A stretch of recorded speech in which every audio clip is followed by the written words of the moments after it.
अस्सलाम वालेकुम। उम्मीद है भाई सब लोग मजे में होंगे। तुर्की में लगी है आग। ये आग अभी अभी की नहीं है, आजकल की नहीं है। ये 4 दिन पहले से लगी है, 4-5 दिन हो गया। मगर वो थोड़ी बहुत थी, हल्की फुल्की। अब बहुत ज्यादा हो गई है। अब तो उनके पूरे मतलब बहुत सारी जगहों पे अब फैल चुकी है आग। अब बड़ी भयानक आग है।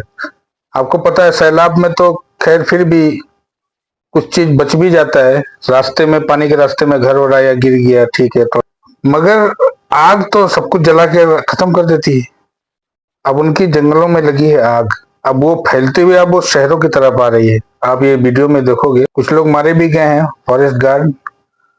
और बहुत नुकसान हो रहा है, मतलब बिल्डिंग कितनी जल रही है। अब वो आग वहां से फैल के अब जंगल से जाहिर सी बात है वो शहर की तरफ ही आएगी। ये गर्मी का टाइम है, आपको पता है। गर्मी में आग को बढ़ना तो बहुत आसान होता है। अब इस चक्कर में आग बहुत ज्यादा फैल रही है फिलहाल। कुछ लोगों को उन्होंने अरेस्ट किया है जो आग लगा रहे थे। अब बताओ, आपको याद होगा कैलिफोर्निया में आग लगी थी, अमेरिका में। कैलिफोर्निया में भी अरेस्ट हुए थे लोग जो आग लगा रहे थे।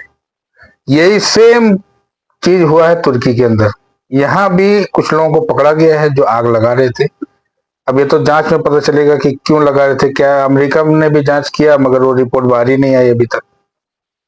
तुर्की का देखते हैं, हो सकता है लोग दुनिया के सामने लाएं कि कौन लोग हैं ये, क्यों कर रहे हैं ऐसा, आग लगाना ऐसे किसी देश में। अब वो भी इस हाल में। अब देखो, ईरान को आपको पता है, ईरान में न्यूक्लियर पावर प्लांट जो भी था, उस पर अमेरिका ने बमबारी की, इजराइल ने बमबारी की। वहां भी रूस बना रहा था, रशिया मदद कर रहा था ईरान की न्यूक्लियर पावर प्लांट बनाने में। वही सेम चीज तुर्की में भी है। तुर्की में भी रशिया काम कर रहा था, तुर्की के साथ मिलके न्यूक्लियर पावर प्लांट बना रहे थे लोग। अब उसका काम चालू ही है। अब वो लोग बेचारे जो आए थे रशिया के लोग, अब वो आग बुझाने में लगे हुए हैं। अब ये आग कहाँ जाके रुकेगी पता नहीं। अभी तक तो बहुत नुकसान हुआ है, कुछ लोग मारे गए हैं, नुकसान बहुत ज्यादा हुआ है और आग फैलती ही जा रही है। अब देखें क्या होता है आगे, कब कब बुझा बुझा कब बुझती है और फिर आगे जांच में क्या पता चलता है। चलो भाई, मिलते हैं नेक्स्ट बार में।